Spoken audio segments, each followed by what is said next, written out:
Dobrý den, vítejte u 10. dílu tutoriálu na program Adobe Photoshop CS5. V dnešním díle si ukážeme, jak na takovýto obrázek vytvořit tuto jednoduchou zář.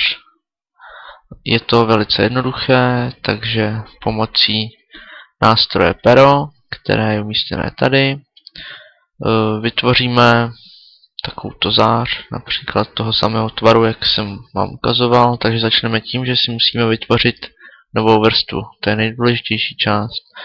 Pojmenujeme ji záře, označíme ji, dáme si ji jako aktivní vrstvu a nyní začneme ve spodu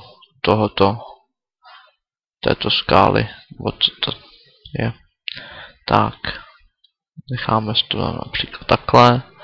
A nyní máme první jakoby část této záře, což je začátek. Pokračujeme dále, takhle ne, znova. Pokračujeme dále, nyní se posuneme trochu výše a trochu ke straně, tam kam chceme, aby ta zář směřovala. A vidíme, že se nám už jakoby modeluje tento světle šedivý obrys a to už je část této záře. Takže nyní jsme spojili takto tyto dva body, touhle s tou září, tímhle s tím obloukem a pokračujeme dál zase na druhou stranu. Vytvoříme další a můžeme to různě, jak vidíte, takhle tvarovat, můžeme udělat nějakou smyčku. Nyní pro dnešek nám bude stačit takto. Například a ještě uděláme jeden ohyb. A to uděláme třeba tady. Takhle. Tak, nyní máme vlastně takovou cestu té záře a takže dáme pravým tlačítkem na tuto cestu a dáme vytáhnout cestu. Zvolíme si zde jakoby čím to chceme vytáhnout. Nejideálnější pro nás bude asi štětec a zaškrtneme simulovat přítlak. Nyní se nám tato záře obtáhne vlastně tou barvou, kterou máme právě zvolenou u tohoto štětce, takže já když chci, abych měl tu zář třeba takhle zelenou, tak si najedu na štětec a dám si tuto barvu a dám znova pero, vytáhnout cestu, štětec a ona se mi obarví na tu barvu, kterou jsem si zvolil u toho štětce. Tak, nyní můžu zmáčknout tlačítko Delete, zmizí mi všechny ty cesty, které jsem tam měl pomocí toho pera a teď si uděláme tu záři tak, aby vypadala, že opravdu obíhá okolo toho objektu.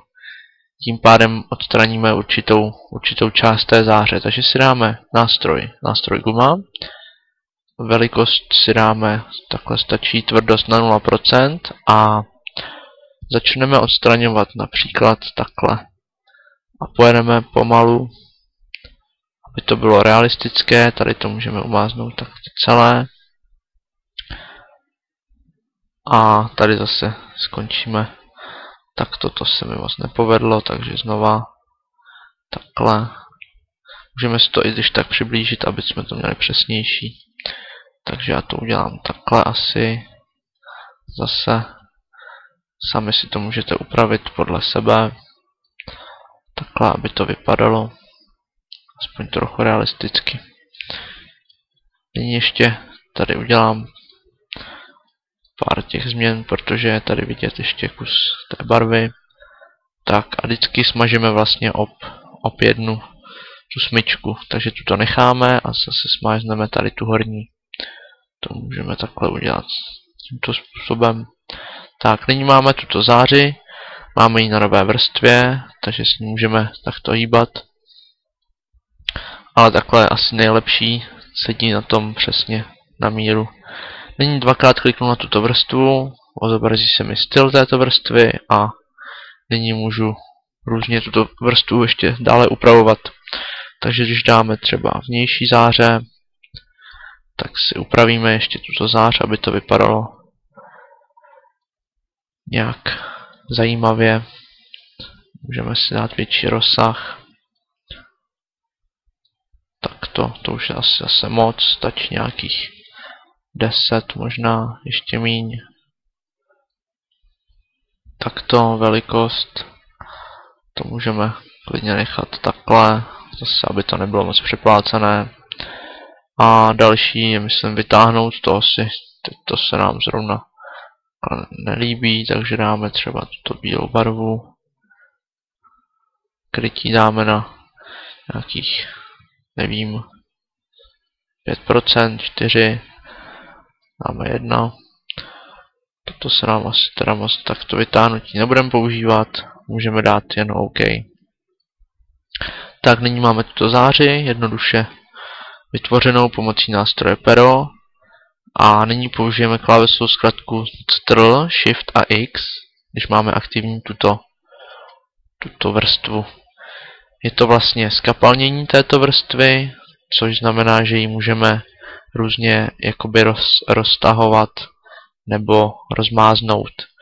Takže já to zkusím například takto, jednoduše táhnu. Takhle jenom malé pohyby, pomalé. Je to takové vlastně, vytvoří to takový plamenný efekt, takže se to hodí i do nějakého vytváření nějakých plamenů, například by si s tím se dalo pohrát.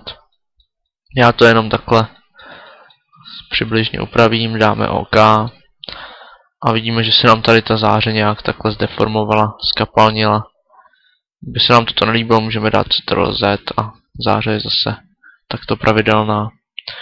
Takže to by bylo pro tento díl asi vše. Toto je velice jednoduchý nástroj. Já vám děkuji za pozornost a těším se na příští díly. Naschledanou.